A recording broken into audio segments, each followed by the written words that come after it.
Alors ce matin, les amis, on va parler des noms.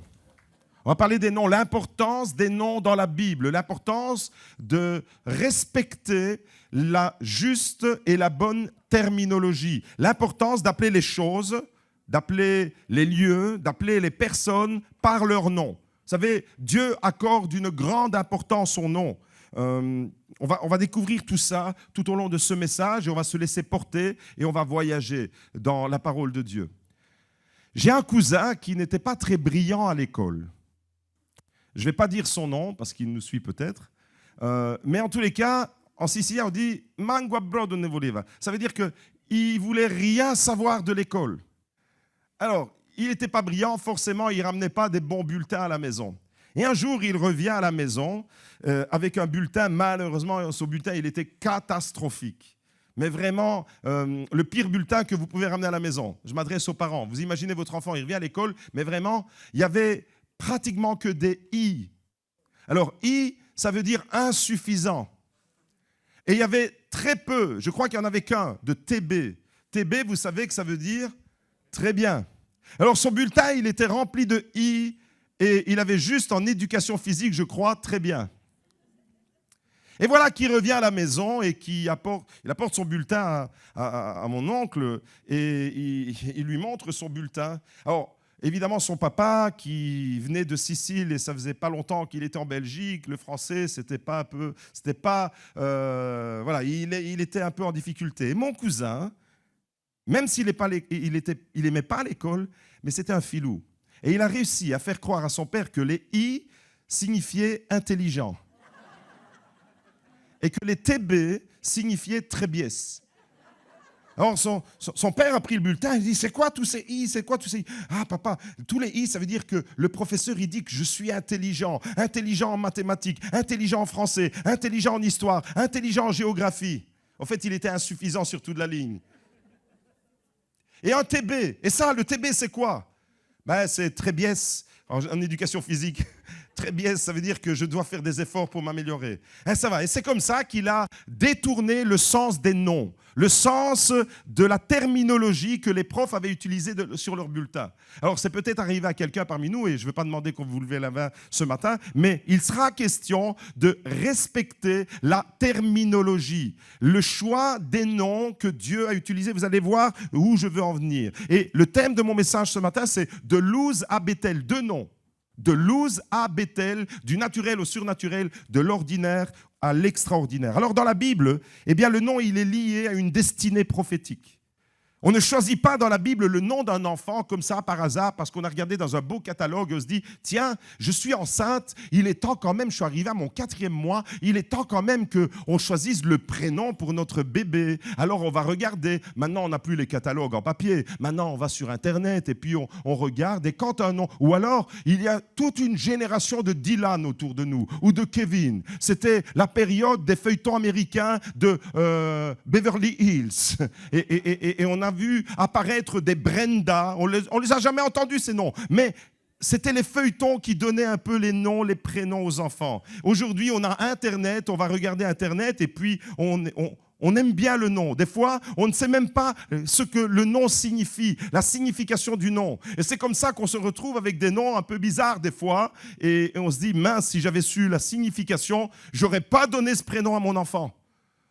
Kilion, par exemple. Ah, il est beau ce nom, c'est un peu exotique. Kilion, ça veut dire malade, ça veut dire faible, ça veut dire languissant. Et quand vous appelez votre enfant Kilion, eh bien, en hébreu, il y en a des Kilion dans la Bible, hein, eh bien, ça veut dire que vous lui collez une étiquette de malade, de fébrile, de faible. Est-ce que vous me suivez? L'importance du nom. Dans la Bible, ça ne se passe pas comme ça. Le nom est toujours lié à une destinée prophétique. Le nom va dire quelque chose de la mission que la personne va devoir accomplir. Le nom va exprimer l'identité, l'avenir de la personne, d'une famille ou de tout un peuple.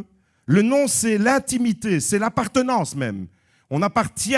Avec un nom, on s'identifie à l'appartenance. Et ce matin, j'aimerais te dire, regardez la déclaration d'amour que Dieu nous fait. Ésaïe 43, verset 1. « Sois sans crainte, nous dit l'Éternel, car je t'ai racheté, je t'ai appelé par ton nom, tu es à moi. » Le nom nous dit quelque chose de l'appartenance, nous dit quelque chose de l'intimité même. Il y a une intimité. Je t'ai appelé par ton nom. Dieu te connaît par ton nom. Dieu sait qui tu es profondément. Le nom, dans la Bible, nous renvoie à ce que nous sommes profondément. Vous savez, moi, je m'appelle Giuseppe. Mon nom a toujours été Scaffoté. On m'a appelé Giuseppe. Mais non, ce n'est pas Giuseppe, c'est Giuseppe. On m'a appelé Giuseppe. Mais ce n'est pas Giuseppe, c'est Giuseppe. Et mon nom, rares sont les personnes qui arrivent à le prononcer convenablement. Au fait, le nom dans la parole de Dieu nous dit l'intimité. Ici, je t'ai appelé. C'est Dieu qui nous dit, je t'ai appelé par ton nom. Et puis, il y a ce sentiment d'appartenance. Mon frère, ma soeur, j'aimerais te dire que Dieu te connaît par ton nom.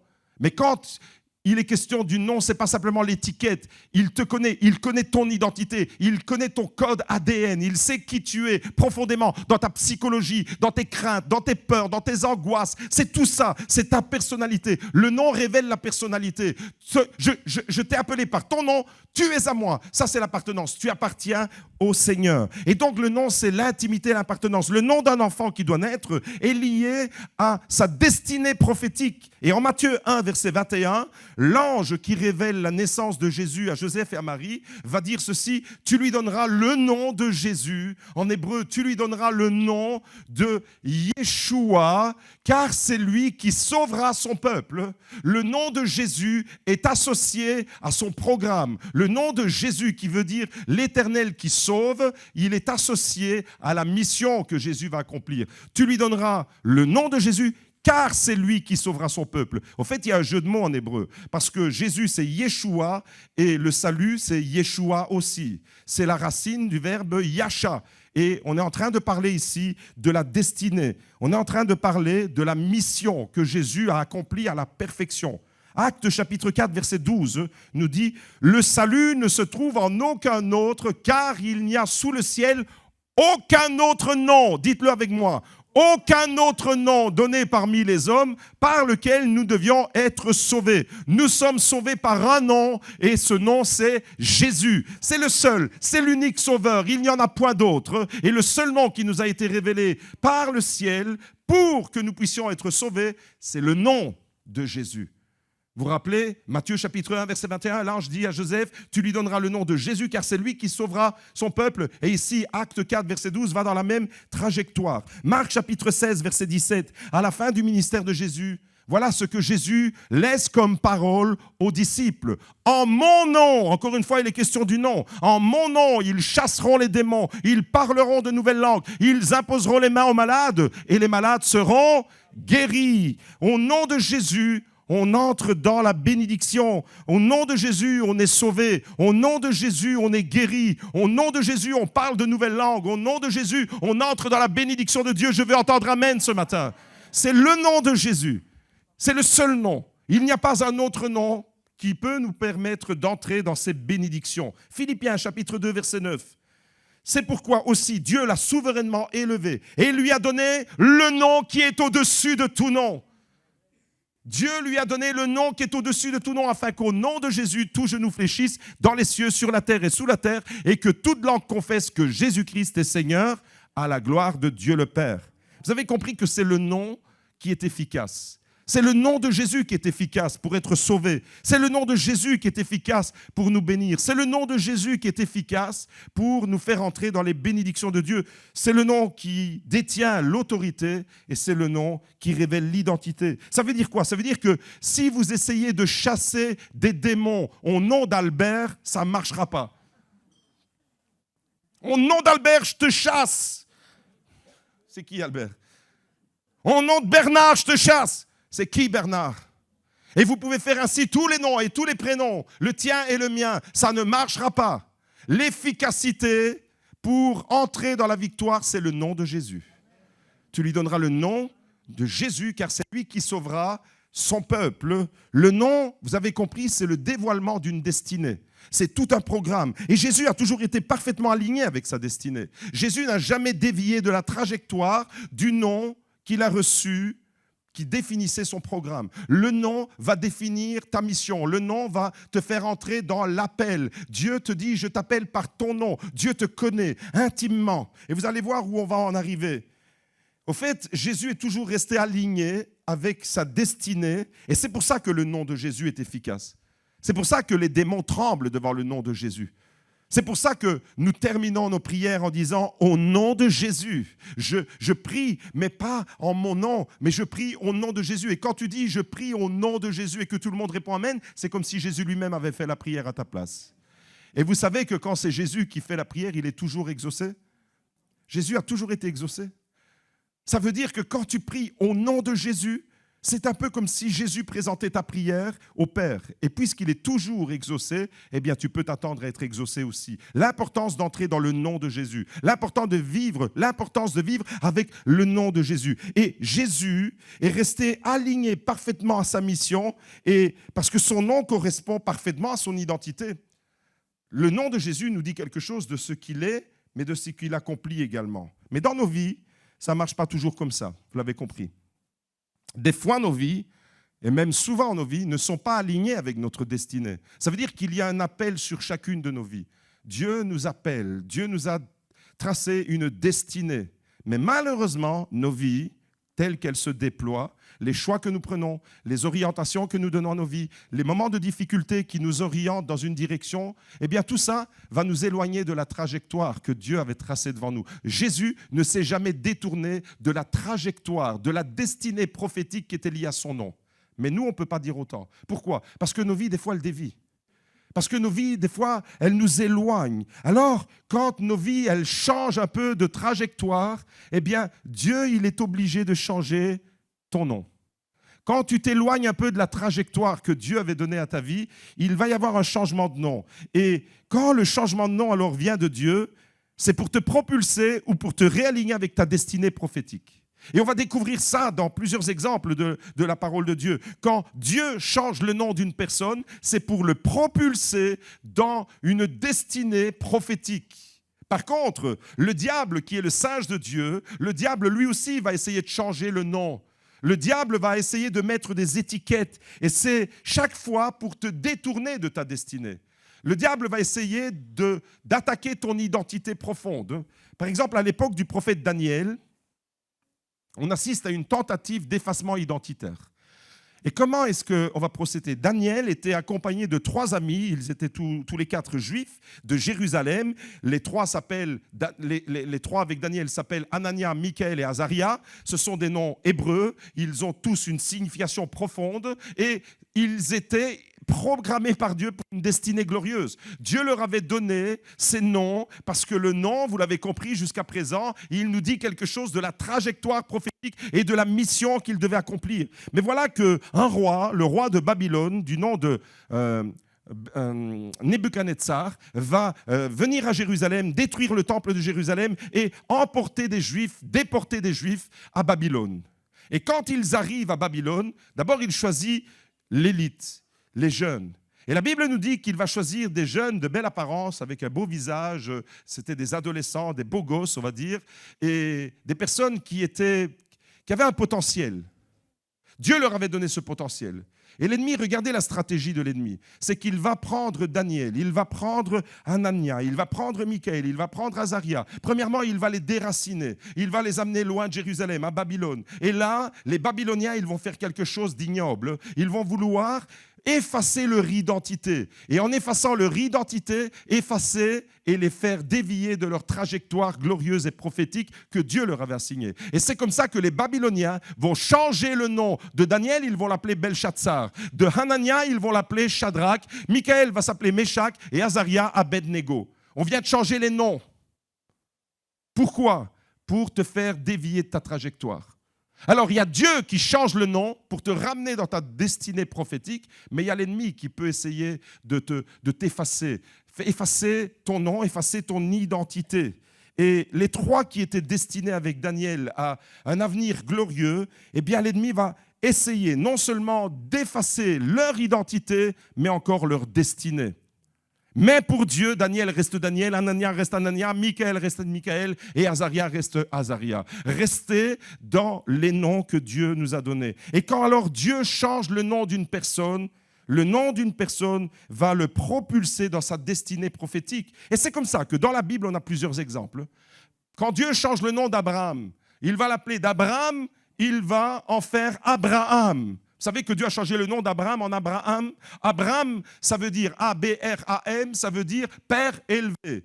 Mais Dieu lui dit, on ne t'appellera plus Abraham, on t'appellera Abraham. Changement de nom, changement de destinée. Maintenant, tu ne seras plus seulement un père élevé, tu seras le père d'une multitude de peuples. Et il entre dans sa destinée prophétique. Dieu va changer le nom de Jacob, il va l'appeler Israël. Changement de nom, changement de destinée prophétique. Jacob, c'était le roublard. Jacob, c'était celui qui essayait comme mon cousin, de tromper son père avec son bulletin. Vous vous rappelez ?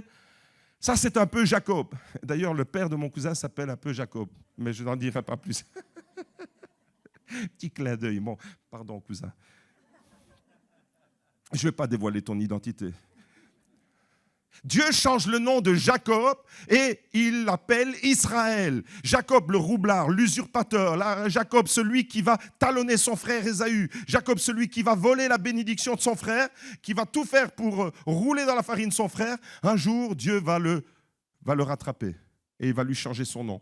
Pour le réaligner dans sa destinée, tu vas t'appeler Israël. Israël, celui qui combat avec Dieu, pas contre Dieu, celui qui combat avec Dieu, celui qui est associé dans la lutte avec Dieu. Israël, celui qui est le prince de Dieu, celui qui va entrer dans une destinée glorieuse. Jacob, ton nom te déclasse, il te fait partir de la trajectoire, mais Israël te réaligne avec ta trajectoire.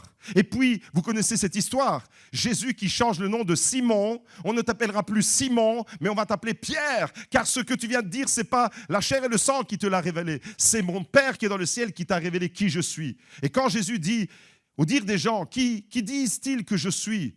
Alors tout le monde dit, il y en a qui disent que tu es le prophète Jérémie, il y en a qui disent que tu es Élie, il y en a qui disent que tu es Jean-Baptiste, etc. Et Jésus dit, mais vous, qui dites-vous que je suis ? Et le seul qui a eu une révélation extraordinaire, c'est Pierre, c'est Simon. Et Simon va dire, tu es le Christ, le Fils du Dieu vivant. Et Jésus va lui dire, tu es béni, Simon, fils de Jonas, parce que ce que tu viens de dire, ce n'est pas la chair et le sang, c'est-à-dire ce n'est pas humain. Tu ne pouvais pas le savoir humainement parlant, ça a été une révélation de Dieu. Ce matin, prépare-toi, parce que toi aussi, tu vas recevoir une révélation de Dieu.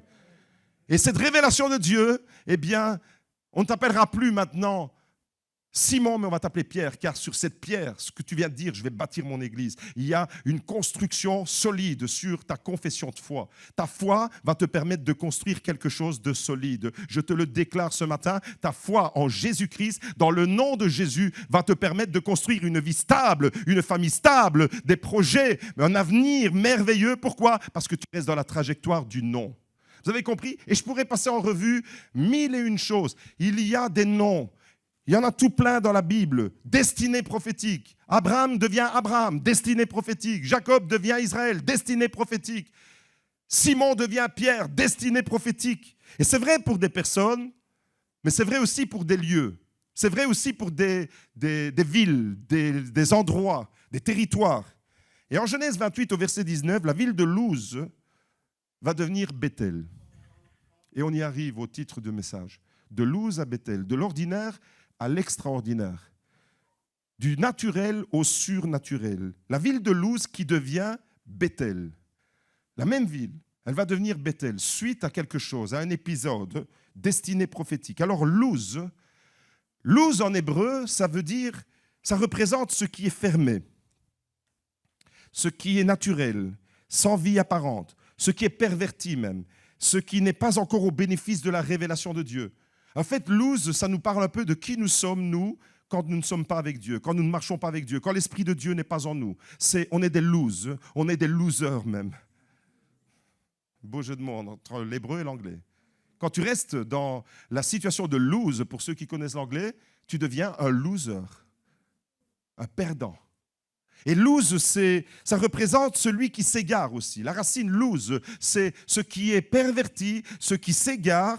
Et vous comprenez alors que ça représente nos vies. Avant que tu rencontres Jésus, ta vie était complètement de travers. Elle était pervertie par le péché. Elle était pervertie. Tu t'es éloigné de ta destinée. Quand Dieu t'a créé, quand il t'a façonné dans le ventre de ta mère, il t'avait destiné à un avenir glorieux. Pas pour que tu sois pris par la puissance des ténèbres. Pas pour que tu sois pris par toutes sortes d'addictions. Quand Dieu t'a créé, il avait déjà programmé ton nom. Et ton nom, c'est ta destinée. Et il t'avait déjà donné un avenir glorieux. Mais l'ennemi va vouloir effacer tout ça. comme il a fait avec Daniel, avec Hanania, avec Michaël, avec Azaria. Et l'ennemi à Babylone avait changé les noms, et l'ennemi subtilement, il vient dans ta vie, et il va changer la trajectoire de ta vie, et il va te dévier, il va te détourner. Et au fait, lose, c'est tout ça. Lose, c'est ce qui n'est pas encore au bénéfice de la révélation de Dieu. J'ai vécu pendant 18 années sans être au bénéfice de la révélation de Dieu. J'étais un loser, j'étais un perdant. Si je meurs à lose, je meurs pour l'éternité, je vais finir en enfer. Parce que je ne suis pas au bénéfice de la révélation de Dieu. Vous comprenez? Alors, lose, c'est celui qui s'égare. Et j'étais égaré, toi aussi, mon frère, ma soeur. Quand tu n'es pas aligné avec la volonté de Dieu, avec ton identité, avec ta destinée, tu es un égaré. Et tu t'égares. Et malheureusement, alors oui, lose fait de nous des losers, des perdants. On est perdants sur toute la ligne. Bethel, par contre, c'est la maison de Dieu. Ça veut dire maison de Dieu en hébreu, Bethel. C'est le lieu qui a été visité. C'est le lieu qui a été transformé. C'est le lieu qui reçoit une révélation de la gloire de Dieu. C'est ça, Bethel. Et c'est ce que tu deviens en Jésus-Christ. Dès l'instant où tu acceptes Jésus comme Seigneur et Sauveur, dès l'instant où tu demandes pardon pour tes péchés, où tu réalises que Jésus est mort sur la croix pour t'offrir l'éternité, eh bien, tu n'es plus un loser, tu es un vainqueur. Il a fait de toi un plus que vainqueur par sa puissance. Tu n'es plus un loser et tu deviens Bethel. Alléluia. Tu deviens la maison de Dieu en esprit. Pourquoi? Parce que l'Esprit de Dieu vient habiter en toi. Est-ce que tu me suis? Bethel, de Luz à Bethel. Luz, ce que j'étais avant de rencontrer Jésus. Bethel, ce que je suis devenu après ma rencontre avec Jésus. Mais attention, je dois rester dans la dynamique, dans la perspective et dans l'identité, dans l'ADN du Bethel. Pourquoi? Parce que l'ennemi voudra toujours me ramener à Luz. Tu as bien commencé ta vie chrétienne et puis une épreuve, une difficulté, une situation, tu es mal. Et l'ennemi va vouloir dévier ta trajectoire. Et Dieu qui avait décidé de faire de toi, Bethel, une maison glorieuse, il veut que ta vie soit habitée par sa gloire. Il veut que ta vie, ton cœur soit habité par sa puissance, par son esprit. La gloire de Dieu dans ta vie. Aujourd'hui, nous sommes des temples ambulants. Jadis, il y avait le tabernacle qui accompagnait Israël dans le désert. Puis, il y a eu le temple en pierre à Jérusalem. Les gens devaient se déplacer pour aller au temple chercher la présence de Dieu. Aujourd'hui, c'est la présence de Dieu qui est en toi, qui se déplace partout où tu vas. Tu deviens le temple du Saint-Esprit. Tu deviens Bethel. Tu es la maison de Dieu. Et quand on est Bethel, on doit vivre avec la hauteur de ce nom, avec la dignité de ce nom. L'importance de bien respecter les noms, c'était au début du message. Respecte le nom. Pas un I quand tu as un TB, pas un TB quand tu as un I. Bethel. Bethel, c'est le lieu où Dieu va se manifester. C'est le lieu où Dieu va manifester sa présence. Et ce matin, je sens dans mon cœur qu'il y a des Luz qui doivent devenir des Bethel au milieu de nous. Il y a quelqu'un qui t'a fait croire que tu étais destiné à une vie d'échec. Ça, c'est l'esprit de Luz. Il y a quelqu'un, un esprit, quelqu'un qui t'a conditionné. Ça peut malheureusement prendre différents aspects. Ça peut être une parole de dégradation, de diminution des parents vis-à-vis de leur enfant. De toute façon, tu n'es qu'un échec et tu réussiras jamais rien de ta vie. Ça te maintient dans la mentalité loser. Pourquoi? Parce qu'un mensonge, tu vas finir par le croire. Et il y a quelqu'un ce matin qui doit passer de Luz à Bethel. Il y a quelqu'un qui doit abandonner la mentalité Luz pour devenir vraiment la maison de Dieu. Et quand tu restes Luz, alors oui, tu l'as compris, tu restes dans cette mentalité de défaite, un loser. Mais quand tu deviens Bethel, alors qu'est-ce qui se passe quand tu deviens Bethel? Quand tu deviens Bethel, maison de Dieu, Saint-Esprit est en toi. Je veux voir toutes les mains acclamer le Seigneur. Si tu es le temple du Saint-Esprit, acclame le Seigneur.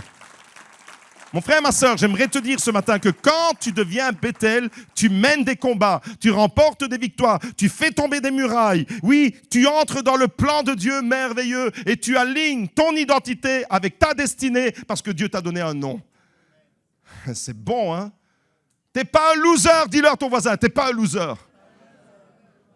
Tu es un vainqueur en Jésus-Christ. Tu es le temple du Saint-Esprit. Ça, c'est les mérites de Jésus. Il vient habiter ma vie. Alléluia.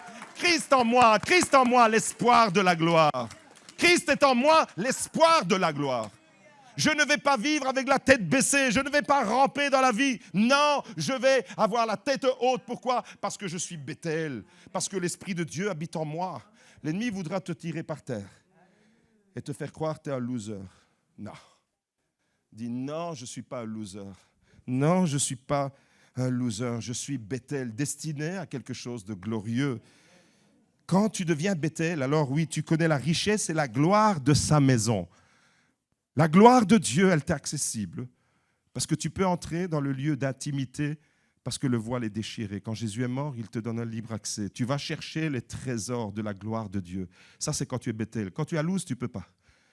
Genèse 28 au verset 19, il est écrit « Jacob donna le nom de Bethel à cet endroit, mais auparavant, la ville s'appelait Luz. » Changement de nom.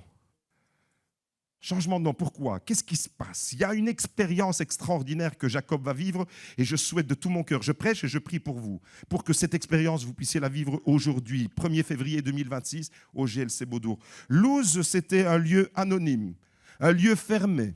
Luz, c'est un lieu avec une connotation péjorative, d'éloignement. On s'éloigne de notre trajectoire, c'est ça Luz. C'est une connotation d'égarement, de perversion même. On a perverti ta vie. Le péché vient nous pervertir. Et quand il te pervertit, il te dévie de ta trajectoire. Tu dois marcher dans la gloire de Dieu, le péché te dévie de la gloire de Dieu. Luz, c'est ce que tu es avant que tu reçoives la révélation de Jésus, la révélation de Dieu. Quand tu es livré à toi-même, quand tu essaies de résoudre tes problèmes par toi-même. C'est ça la mentalité Luz. Et Dieu va se manifester parce qu'il y a un tournant. Et c'est ça qui est merveilleux. C'est que Dieu ne veut pas que tu restes dans cet état de loser. Il y a un tournant. Et Jacob, il était dans cet état. Jacob, quand il est arrivé à Luz, c'était un loser. Jacob était en train de vivre une des pires saisons de sa vie. C'était catastrophique ce qui se passait, psychologiquement, spirituellement, humainement parlant. Ce que Jacob était en train de vivre à ce moment-là, c'est normal qu'il atterrit à Luz, parce que quand tu es dans la défaite, quand tu t'éloignes de ta destinée, eh bien malheureusement, tu vas être attiré par des lieux. Vous savez, on se rassemble avec ceux qui nous ressemblent. Et si tu es entouré de personnes négatives, eh bien c'est que probablement ces personnes-là te ressemblent, parce que tu te rassembles avec elles. Mais au nom de Jésus-Christ, l'église GLC Beaudour, c'est un lieu positif, un lieu qui va t'élever, un lieu qui va te bénir. Bethel, maison de Dieu. Mon frère, ma sœur, il y a un tournant, et ce tournant, il est pour plusieurs personnes ce matin. Dieu va se manifester, c'est ça la bonne nouvelle. À Luz, il y a des bonnes nouvelles. À Luz, même si c'est un lieu d'échec, un lieu de perversion, un lieu où on a dévié de la trajectoire, à Luz, il y a des rendez-vous divins. À Luz, Dieu n'a pas oublié les Luz de nos vies. Et peut-être que tu es dans une situation psychologique et spirituelle loose. Tu es en train de perdre une réalité, tu es en train de perdre une situation, tu es en train de t'égarer intérieurement. Mais Dieu, lui, il ne t'a pas oublié. Dieu n'a pas oublié que quand il t'a créé avec une destinée glorieuse. Et alors, il va te visiter à Luz, même si maintenant tu es installé dans une situation psychologique loser, perdant, eh bien Dieu va se manifester et Dieu va se révéler. Et à partir de ce moment-là, alors Bethel va devenir synonyme de bénédiction. Je le souhaite de tout mon cœur pour toi, de fécondité et de destinée. Une destinée glorieuse, c'est Bethel. C'est le même lieu, c'est le même endroit. Changement de nom, changement de trajectoire, réalignement avec le plan de Dieu. Jacob était en train de prendre une mauvaise direction dans sa vie. Il était en train de s'éloigner de l'appel de Dieu. Des fois, il y a des chrétiens qui commencent bien, tu les vois, ils sont bien engagés dans la foi, ils s'engagent, ils promettent monts et merveilles, et ils marchent avec Dieu dans une belle trajectoire. Et puis tu te dis, qu'est-ce qui s'est passé? On quitte le chemin de Bethel et on revient à Luz, et trajectoire qui dévie. Et ainsi, Jacob, il était là-dedans en fait. Mais Bethel va devenir la maison de Dieu, parce que Dieu va se manifester dans la vie de Jacob et Dieu va le récupérer. J'aimerais dire à tous ceux qui sentent qu'il y a quelque chose, une puissance qui essaye de vous détourner de votre trajectoire merveilleuse et glorieuse. Cet esprit, l'ennemi, celui qui a changé les noms de Daniel, de Hanania, de Michaël et d'Azaria en Belshazzar et compagnie, c'est le même esprit qui aujourd'hui veut te dénaturer et veut te dévier de ta trajectoire. Eh bien, j'aimerais te dire que Dieu ne le laissera pas faire. Pourquoi ? Parce que Dieu va se manifester dans la vie de Jacob et Dieu veut se manifester dans ta vie. Et où est-ce qu'il se manifeste, Dieu? À Luz. C'est ça qui est merveilleux. C'est que l'ennemi veut t'amener à Luz, te laisser à Luz et en même temps te faire croire que ce sera ta destinée définitive. Mais Dieu te dit, moi je suis celui qui change les ténèbres en lumière, je suis celui qui change la mort en vie, je suis celui qui amène de la vie là où il n'y a que de la désolation. Et Bethel, alors, c'est quand tu es visité par l'Esprit de Dieu. Depuis vendredi soir, nous sommes visités par l'Esprit de Dieu. Cours Alpha, soirée Saint-Esprit hier, ce matin encore, visité par l'Esprit de Dieu. C'est ça l'Esprit de Bethel. Bethel, c'est synonyme de bénédiction. Quand la banalité de ta vie, quand la stérilité de ta vie cède la place à la présence de Dieu. Parce qu'à Luz, c'est stérile. À Luz, c'est la vie livrée à elle-même, stérile. Tu produis rien, t'es fade, t'es mou, il n'y a rien qui se passe. Mais à Bethel, c'est quand tu passes du naturel au surnaturel. Et c'est l'expérience que Jacob va vivre. Alors écoute-moi bien, mon frère, ma soeur. Écoute-moi bien ce matin. Même si tu as l'impression que ta vie est fade en ce moment, même si tu as l'impression que c'est plat, qu'il n'y a rien qui se passe, il n'y a jamais rien qui se passe de significatif, alors il suffit d'une révélation de Dieu. Il suffit d'une visitation de Dieu pour que tout bascule, pour que tout change, pour que ta vie décolle. Et c'est ce qui se passe avec Jacob. Une simple visitation, une simple révélation dans une situation d'échec, dans une situation de loser, dans une situation de dégradation, dans une situation de déviance. L'expérience de Jacob, elle est vraiment impressionnante, elle est significative. Pourquoi? Parce que Jacob a vécu cette expérience extraordinaire. Et le nom de Luz en Bethel, en réalité, c'est ce que lui va devenir. Ce n'est pas seulement le lieu, ça parle de lui, ça parle de sa psychologie. Ça parle de ce que tu es toi ce matin. Ce matin, tu es peut-être venu dans cette église avec une mentalité Luz. Tu vas sortir de ce lieu avec une mentalité Bethel. Trois amen. Merci, je suis avec vous. Les autres, si vous voulez rester avec Luz, restez à Luz. Ce matin, tu es peut-être venu avec une mentalité Luz, mais tu vas sortir avec une mentalité Bethel. Alléluia. Ça, c'est ce que Dieu veut. Jacob a vécu cette expérience dans une des pires saisons de sa vie.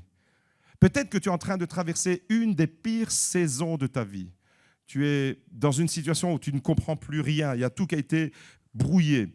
Et à ce moment-là, Jacob, il était dans une situation où il devait fuir la colère de son frère Ésaü. Il était en fuite, Jacob. Ce n'était pas quelqu'un qui était entré dans un appel pour dire « je quitte », pour répondre à un appel, « Dieu m'appelle et je pars en mission » comme Saul de Tarse dans les Actes des Apôtres. Il est appelé avec Barnabas et ils vont quitter l'église d'Antioche et ils vont entrer dans la mission. Ça, c'est un appel. Ils entrent dans leur destinée suite à l'appel. Non, Jacob, il n'est pas du tout dans cette configuration-là. Jacob, il est en train de fuir. Jacob, il est dans la peur. Jacob, il fuit son frère et son frère, il veut lui faire la peau. Au fait, on assiste là à une famille complètement éclatée. On est dans un contexte, vous comprenez alors que Luz, c'est le lieu, mais la réalité psychologique, c'est ce qui se passe à l'intérieur de Jacob. Il était déjà dans Luz. Avant d'y arriver, il était déjà dans Luz. Et c'est normal qu'il est arrivé à Luz, parce qu'à l'intérieur de lui, sa famille, c'était ça.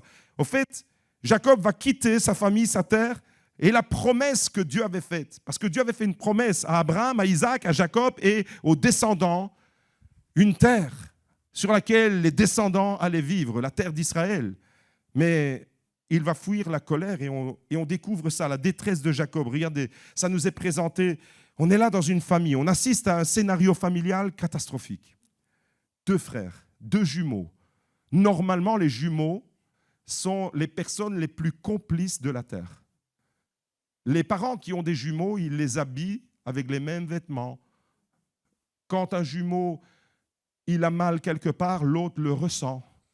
C'est des choses véridiques. Quand un jumeau va mal et qu'il est loin, l'autre, il sent que son frère est dans la difficulté.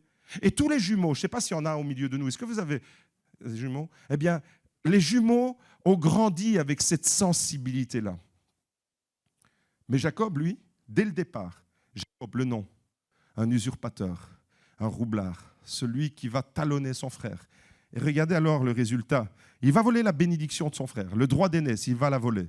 Il va tout faire. Il va faire comme mon cousin avec son bulletin, qui va trouver son père et qui dit tous les I, ça veut dire intelligent, et tous les TB, ça veut dire très biais. Je vais dire à mon cousin, écoute ma prédication, je parlais de toi.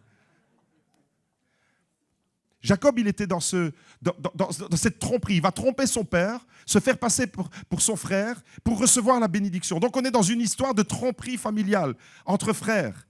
Résultat, quand son frère Ésaü apprend que son frère l'a roulé dans la farine, il lui en veut à mort. Et on lit ça, Genèse 27, verset 41. Ésaü éprouva de la haine contre Jacob. C'est son frère jumeau. Normalement, il y a de l'amour, il y a de la complicité. Maintenant, il y a de la haine contre Jacob à cause de la bénédiction que son père lui avait accordée. Il disait dans son cœur, je vais tuer mon frère Jacob. Ni plus ni moins, il veut vraiment l'éliminer. Et donc, évidemment, dans le cœur de Jacob, il y a une détresse qui s'installe, il y a une peur. Sa mère, Rebecca, qui veut sauver la vie de Jacob, lui dire, maintenant, vas-y, pars. Enfouis-toi, va loin d'ici, mais quitte ce lieu. Et donc, Rebecca va contribuer à l'éloignement de Jacob. Et on lit ça au verset 43. Maintenant, mon fils, écoute ma voix. Et on nous parle de la fuite alors ici de Jacob. Vous comprenez que c'est un homme qui est en fuite. Il fuit une réalité. Et des fois, je rencontre des personnes et je me dis, tu n'es pas dans ton appel. Tu es en train de fuir. Tu es en train de fuir une réalité. Tu es en train de prendre une direction parce que tu fuis. Il y a plein de gens dans la Bible qui ont fui. Jonas a fui l'appel de Dieu. Il est parti dans une toute autre direction. Et ici, on a Jacob. Jacob, parce qu'il vit psychologiquement, existentiellement parlant, il vit quelque chose de compliqué. Une famille explosée. C'est ce qu'il est en train de vivre. Lose. Maintenant, mon fils, voilà la maman, l'intervention de la maman, comme une maman qui veut épargner la vie de son fils. Et on peut la comprendre, Rebecca. Maintenant, mon fils, écoute ma voix. Lève-toi, va te réfugier chez mon frère Laban. Certaines Bibles lisent, enfuis-toi. Vas-y, pars, prends la fuite, littéralement. Va chez mon frère Laban à Haran. Tu resteras auprès de lui quelque temps jusqu'à ce que la fureur de ton frère soit calmée. Vous comprenez alors qu'ici, il est question d'une grave crise familiale, d'un conflit entre frères jumeaux même, un éclatement de famille. On est en train de vivre un éclatement de la famille. Ceux qui devaient grandir ensemble, être complices et remporter des victoires ensemble, ceux qui devaient être forts ensemble, ceux qui étaient promis à une destinée glorieuse, voilà maintenant qu'à cause d'une situation, explosion familiale, crise existentielle, psychologiquement parlant, Jacob, il est au plus mal. Je ne suis pas prophète en disant ça. Mais je sais aujourd'hui que je parle à quelqu'un qui psychologiquement est au plus mal. Mais tu essayes de garder une façade. Tu essayes de garder un sourire. C'est vrai pour vous qui êtes ici, c'est vrai pour ceux qui nous écoutent en live. Tu gardes une façade. Derrière un beau sourire, tu caches une détresse intérieure. Jacob, il était là-dedans. Jacob, il avait Luz à l'intérieur de son cœur. Le nom de Luz était déjà collé à sa personne. Et donc, il est en fuite. Et vous comprenez alors que Jacob ne part pas avec une vision, il part à cause d'une menace. Et il doit quitter le lieu, la terre que Dieu avait promise. Normalement, on doit tout faire pour entrer dans la terre promise. Et bien là, Jacob, il fait tout pour quitter. Pourquoi? Parce qu'il vit un drame. Il part à cause de cette menace, il fuit. Et il va vivre alors dans la peur, dans la culpabilité, dans l'insécurité, avec un sentiment d'exil. Vous comprenez alors que quand Jacob arrive à Luz, il n'est ni en paix et ni rassuré pour son avenir. Il n'a pas la paix intérieure. Et tu marches comme un vagabond. Jacob, je le vois un peu comme Caïn, comme un vagabond, errant, cherchant un peu sa voie. Quitter la terre de la promesse. Tu t'es éloigné de la promesse de Dieu. Et tu es en train de vivre comme un loser. Tu es en train de vivre et tu trimbales cette réalité-là au fond de ton cœur. Alors tu ne peux pas être en paix. Parce que quand tu t'éloignes de ta trajectoire, de ta destinée, de l'identité que Dieu t'a donnée, quand il t'a créé, parce que Dieu t'a créé pour la gloire, Dieu ne t'a pas créé pour la misère, Dieu ne t'a pas créé pour être complètement attaché, les mains et les pieds, l'âme et l'esprit liés par les puissances ténébreuses, de l'alcool, de la drogue ou toutes sortes d'addictions, de la sexualité pervertie. Tu es peut-être attaché par des esprits, peut-être que tu es toi-même emprisonné. Oui, Jacob, il était en prison. Il était libre, mais il était en prison, parce que la prison, c'était le loose intérieur qu'il trimballait avec lui. Eh bien, j'aimerais vous dire que c'est dans un moment comme celui-là, un des pires moments. Je suis en train de vous décrire ici le moment le plus bas que Jacob ait pu connaître. Jacob n'est ni en paix. Jacob n'est ni en paix rassuré pour son avenir, mais c'est dans un moment comme celui-là que Dieu va lui fixer un rendez-vous à Luz. Est-ce qu'on peut acclamer ensemble le Seigneur? Parce que même si tu es dans un moment comme celui-là, Dieu t'attend. Vous savez l'expression « je t'attends au tournant », c'est Dieu qui l'a inventé. Je t'attends au tournant. Le tournant s'appelle lose. Quand tu vas arriver à lose et que tu vas comprendre alors que tu es dans une situation d'échec, dans une situation de défaite et que tu vas prendre conscience de ta situation intérieure parce que tu t'es éloigné de l'appel de Dieu, parce que tu t'es éloigné de l'amour de Dieu, tu t'es éloigné du plan de Dieu, eh bien, Dieu te fixe un rendez-vous. Et Dieu, mon frère, ma soeur, peut se révéler dans un environnement explosé et complètement éclaté. C'est ça la bonne nouvelle. Peut-être que tu as un lose avec toi. C'est peut-être un lose familial, c'est peut-être un lose professionnel, c'est peut-être un lose relationnel.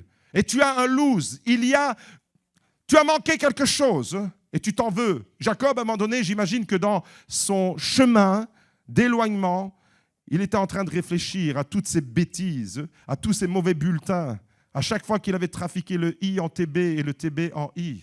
Et il était probablement dans la culpabilité. Il culpabilisait.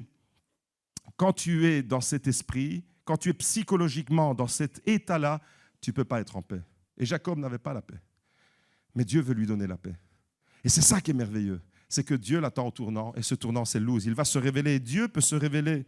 Mon frère, ma soeur, pendant que tu es en fuite, pendant que tu fuis, tu es en train de vivre une nouvelle expérience parce que tu fuis la réalité. Combien de pères de famille et de mères de famille fuient, essayent de s'évader et même essayent pour fuir une réalité familiale, des difficultés. Au lieu de les affronter, on va fuir et on va essayer de s'évader l'esprit. Malheureusement, quand tu fais ça, tu es à lose. Parce que Dieu ne veut pas que tu fuis, Dieu veut que tu règles ton problème.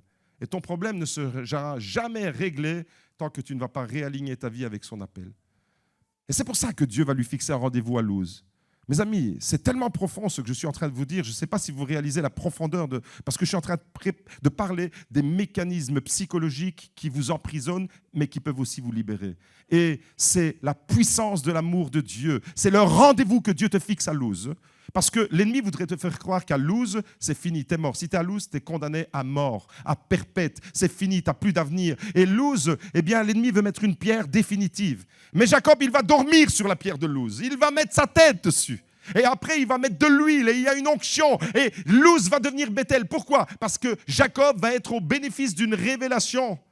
Et même si tu es psychologiquement dans une situation d'échec, de défaite, de perversion ou d'égarement de ta trajectoire, Dieu t'a fixé un rendez-vous. Et le rendez-vous, vous savez, c'est quand? C'est maintenant. C'est ce matin, c'est ici, au GLC Beaudour. Mon frère, ma soeur, pendant que Jacob est en fuite, il est au plus mal psychologiquement et on va découvrir le tournant qui va faire basculer sa vie de Luz à Bethel. Vous êtes prêts? On découvre ça, Genèse 28, verset 15. C'est Dieu qui lui parle. « Voici, je suis moi-même avec toi. » Maintenant, Jacob, il est arrivé à Luz, vous avez compris. Et Dieu lui dit, je suis moi-même avec toi, je te garderai partout où tu iras et je te ramènerai dans ce territoire, car je ne t'abandonnerai pas avant d'avoir accompli ce que je te dis. Jacob s'éveilla de son sommeil et dit, certainement l'Éternel est présent dans cet endroit et moi je ne le savais pas. Il y eut de la crainte et dit que cet endroit est redoutable. Ce n'est rien moins que la maison de Dieu, c'est la porte des cieux. Jacob se leva de bon matin, il prit la pierre qu'il avait placée sous sa tête, il l'érigea en stèle, versa de l'huile sur son sommet et il donna le nom de Bethel à cet endroit. Mais la ville auparavant, ça s'appelait Luz. Ça, c'est l'expérience qui va faire basculer la vie de Jacob. C'est extraordinaire parce que c'est à ce moment-là, à partir de cette expérience, à partir d'une révélation, que Jacob va changer le nom. C'est lui qui change le nom. Et quand on change le nom et quand ça vient de Dieu, c'est pour te réaligner dans ta destinée prophétique. Mais quand c'est l'ennemi qui change ton nom, c'est pour te détourner de ton appel.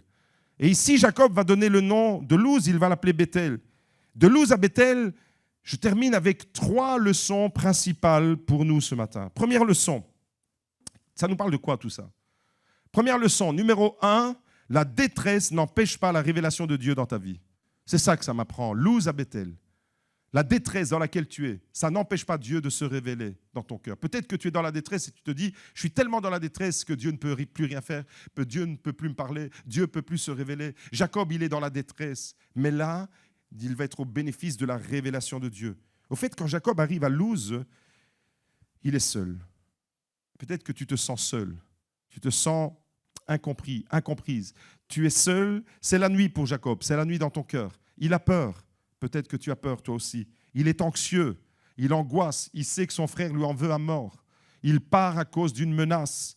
Et il est sûrement à ce moment-là plein de souvenirs, de remords et de regrets, comme souvent c'est le cas.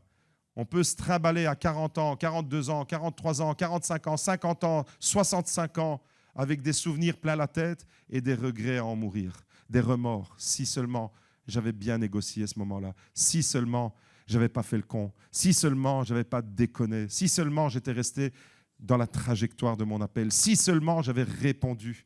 Et là, Jacob, il est certainement avec tous ses remords, avec ses culpabilités. Mais Dieu vient enlever la culpabilité, parce que la culpabilité ne vient pas de Dieu, la culpabilité vient de l'ennemi. La culpabilité, c'est ce que nous ressentons naturellement. Mais Dieu vient retirer la culpabilité. Vous remarquez que Dieu ne vient pas reprocher quoi que ce soit. Jacob, il dit, je suis avec toi. Et j'aimerais dire à quelqu'un, même si aujourd'hui tu te sens dans une situation de lose, Dieu te dit, je suis avec toi, je ne t'ai pas oublié. À lose, Dieu ne nous oublie pas. À lose, Dieu veut se révéler à nous et la détresse dans laquelle nous sommes ne peut pas l'empêcher de nous bénir. Oui, Jacob, il est seul, il a peur, il est anxieux et pourtant Dieu va lui parler. Dis à ton voisin, Dieu va te parler. Dieu va te parler. Et pourtant, il est seul. J'aimerais te dire ce matin, Dieu n'a pas besoin de tes performances pour se révéler à toi. Dieu n'a pas besoin de tes performances pour te parler. Dieu n'a pas besoin que tu sois au sommet spirituellement pour te parler. Même quand tu es dans la détresse, même quand tu es à loose, même quand tu es dans l'éloignement, Dieu, il ne t'a pas perdu de vue. Dieu t'attend au tournant. Dieu te fixe un rendez-vous. Et les looses, il veut les transformer en Bethel ce matin. Est-ce qu'on peut acclamer le Seigneur ensemble ? Même si toi, psychologiquement, tu ne te sens pas prêt, même si toi, tu es dans la détresse, Dieu veut te parler, même si tu es au plus bas, même si ton moral, il est en dessous de tes baskets. Le surnaturel de Dieu commence là où l'humain a atteint ses limites. Et là, Jacob, il avait atteint ses limites. Seigneur, je n'en peux plus. Seigneur, je suis là, je fuis, j'ai peur, mon frère m'en veut, tout le monde m'en veut. Je pars dans un pays que je ne connais pas. Ok, il y a un vieil ongle là-bas à Haran, du nom de Laban, le frère de ma mère, mais c'est loin, ça m'éloigne de ta promesse, ça m'éloigne de la promesse de la terre promise, ça m'éloigne de ma destinée. Et il y a tout ça qui va se télescoper dans la tête de Jacob. Mais même s'il avait toutes ces pensées qui venaient court-circuiter son esprit, Dieu lui dit, je suis avec toi, je me révèle à toi. Ça, c'est la première leçon. Jacob n'est ni en prière. Remarquez, ce n'est pas qu'il est en train de vivre un moment de jeûne et de prière pour chercher la face de Dieu. Il est fatigué, le gars. Il est au bout du rouleau. Il n'en peut plus. Des fois, on se dit, pour chercher la face de Dieu, il faut jeûner, il faut prier, il faut passer du temps, il faut rester à genoux pendant 3 heures avec la Bible ouverte. Et c'est là que Dieu va se révéler à toi. Ah ben Jacob, il n'est pas en train de vivre ça. Jacob, il est fatigué. Jacob, il n'en peut plus. Jacob, il est au bout du rouleau. Mais Dieu va se révéler à lui.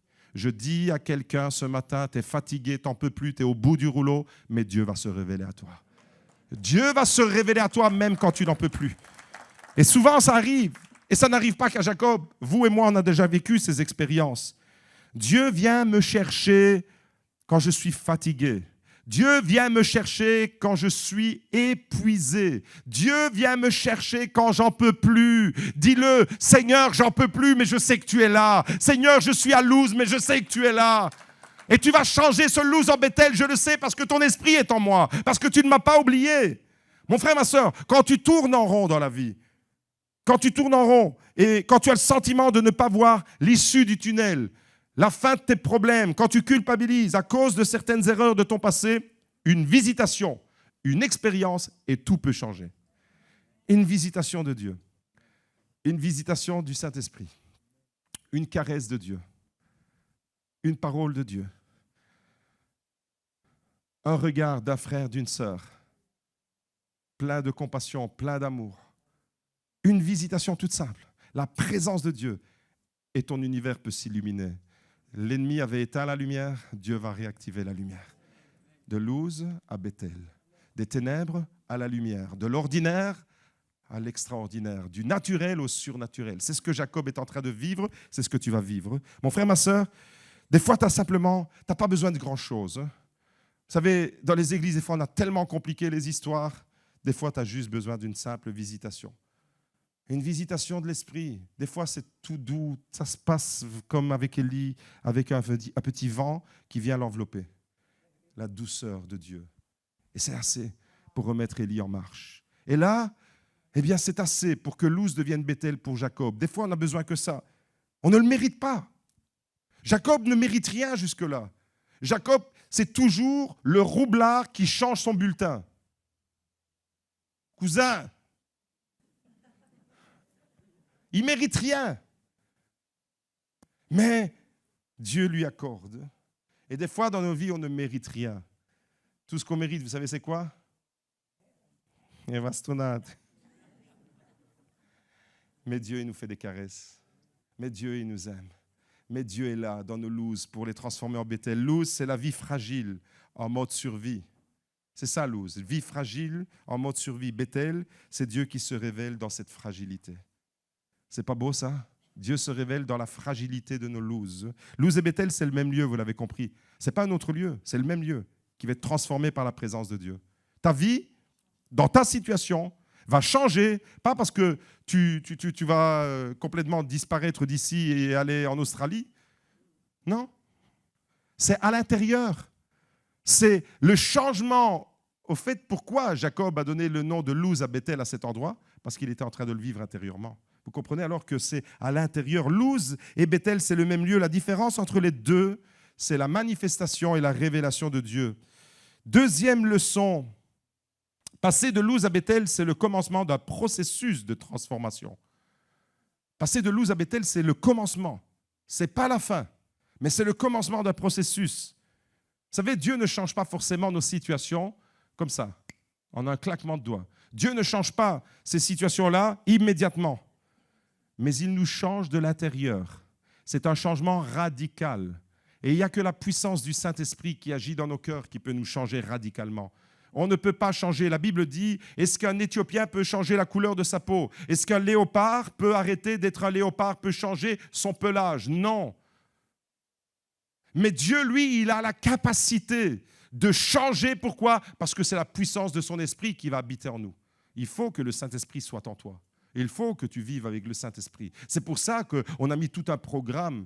Vendredi, hier soir, c'était le feu, on a rempli nos vases, on a rempli, et ceux qui étaient là ont bénéficié de cette bénédiction. Ne culpabilisez pas parce que vous n'étiez pas là, parce que ce matin, le rendez-vous est encore là. Et il est là pour toi. Ce matin, il veut te bénir. Au fait, c'est le changement qui progresse. Ta situation ne va pas changer comme ça, en un claquement de doigts. Mais Luz nous rappelle que ce changement, c'est le début d'un processus. Mon prochain message portera le titre de Bethel à Péniel, une autre étape pour Jacob. Aujourd'hui, c'est de Luz à Bethel. Première étape de transformation. Deuxième étape de transformation, de Bethel cette fois-ci à Péniel, un autre lieu, un autre endroit, une autre visitation, une autre puissance de la révélation de l'amour de Dieu. Et on va d'expérience en expérience, l'importance du nom, l'importance de vivre Bethel, pas Luz, l'importance de vivre Péniel.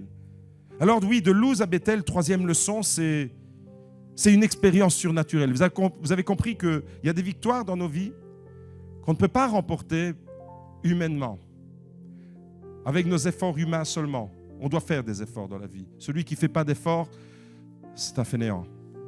Et Dieu ne valide pas. Mais des fois, même nos efforts ne sont pas suffisants. On peut faire tous les efforts du monde. On n'y arrivera pas. Pourquoi? Parce qu'il y a une dimension surnaturelle, spirituelle, qui ne peut se vivre qu'avec l'aide de Dieu, avec l'intervention de Dieu. Et il veut te faire passer de ta vie ordinaire à une vie extraordinaire. Pourquoi? Parce qu'il est Dieu. D'une vie naturelle à une vie surnaturelle. Luz, c'est le lieu naturel, vous l'avez compris, livré à lui-même, sans la révélation du Saint-Esprit.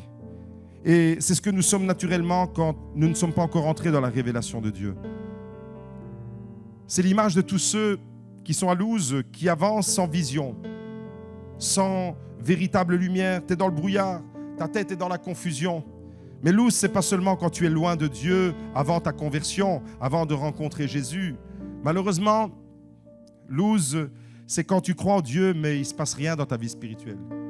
Tu crois en Dieu, tu fréquentes l'église, tu es entouré de chrétiens, mais il ne se passe rien dans ta vie spirituelle. C'est fade, c'est plat, c'est mou.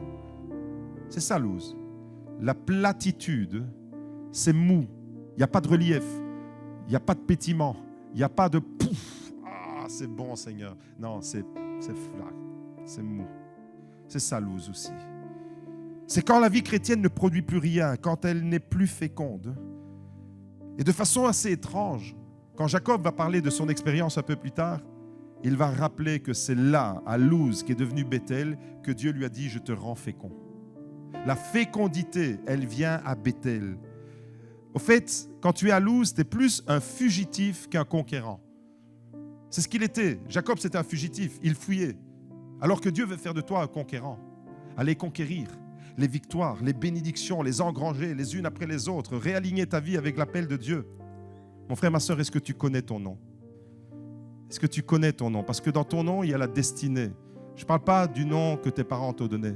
Est-ce que tu connais ton nom, ton héritage? Est-ce que tu sais que tu es le fils du Dieu vivant? Est-ce que tu sais que tu es le disciple de Jésus-Christ? Est-ce que tu sais que la Bible dit que tu es l'héritier de son royaume? Tu es l'enfant de Dieu chéri qu'il aime. Et il t'a donné une identité. Et ça, c'est ton nom. Et nous avons reçu un nom nouveau en Jésus. Il a changé le nom. Malheureusement, le nom des fois que nos parents nous mettent, eh bien, on leur collerait bien un procès à la peau. Il y a des noms comme ça, tu te dis, mais pourquoi tu m'as appelé ainsi? Mais Dieu, lui, te donne un nom qui est parfaitement aligné avec ta trajectoire. Alors oui, Luz, c'est ce lieu sans vision, sans lumière, dans le brouillard, confusion, spirituelle, vide. Mais ce matin, Dieu veut changer tout ce qu'il y a de Luz en toi, il veut le transformer en Bethel. Et si la parole de Dieu est en train de te parler, alors prépare ton cœur, parce que ce que Jacob a vécu, tu peux le vivre toi aussi. Jacob a vécu une expérience surnaturelle qui a changé les paramètres de sa vie. Vous comprenez que c'est les paramètres intérieurs qui doivent changer? Extérieurement, le décor restait le même. J'imagine que quand il s'est endormi à Luz, quand il s'est réveillé à Bethel, il n'y a rien de changé. Mais il y a quelque chose de profondément changé, c'est à l'intérieur. Ce n'est pas ton extérieur qui va changer, c'est ton intérieur. C'est ça la visitation. Et quand il se réveille alors de cette vision, cette pierre où il dormait, la pierre que l'ennemi voulait certainement utiliser pour dire « je mets une pierre, c'est fini, t'es mort, t'es condamné à Luz », eh bien il va la transformer en stèle, la gloire de Dieu, la présence de Dieu. Il va verser de l'huile, symbole de l'onction. Et cette huile alors, c'est le même huile qui est venu remplir les jarres, les vases, il y a 15 jours. C'est l'huile qui veut venir maintenant sur ton cœur pour te dire « ma révélation, elle est là ». Jacob a vécu cette expérience à Bethel, changement de paramètres intérieurs, visitation et révélation. Et à Bethel, alors oui, Jacob va dire l'Éternel est présent dans cet endroit. L'Éternel était vraiment présent dans cet endroit et moi je ne le savais pas. Dieu te rattrape. Toi tu te dis Dieu est complètement absent, mais non, il te rattrape. Alors Bethel, c'est quoi? C'est une expérience surnaturelle, c'est une révélation, c'est une visitation, c'est un changement de paramètres intérieurs. Est-ce que ce matin, tu as envie de le vivre? Est-ce que ce matin, il n'y a pas quelque chose en toi qui te dit, il y a du loser en moi, il y a quelque chose de loose qui est resté en moi, mais je veux vivre le Bethel, je veux entrer dans mon appel, je veux vivre pleinement ce lieu qui devient un lieu prophétique, un symbole de ce que Dieu est en train d'accomplir. Bethel, pour Jacob, c'est un tournant décisif. Et il y a des tournants dans nos vies. Et ce matin, j'ai envie de dire, ne reste pas comme ça, fermé, les bras croisés, mais il y a un tournant pour ta vie. Tu peux entrer dans quelque chose de profond. Tu peux entrer dans quelque chose de beaucoup plus glorieux. C'est quand Dieu te montre qu'il est avec toi. C'est ça, Bethel. Bethel, Dieu te montre que Dieu est avec toi même quand il n'y a rien qui va. À Bethel, Dieu te dit, c'est pas fini. Dis-le à ton voisin, c'est pas fini. À Bethel, Dieu te dit, c'est pas fini. La promesse, elle est encore là. C'est ça, Bethel. C'est pas fini avec Dieu. Avec Dieu, il y a des rebondissements. Avec Dieu, il y a des tournants. Avec Dieu, il y a une profondeur.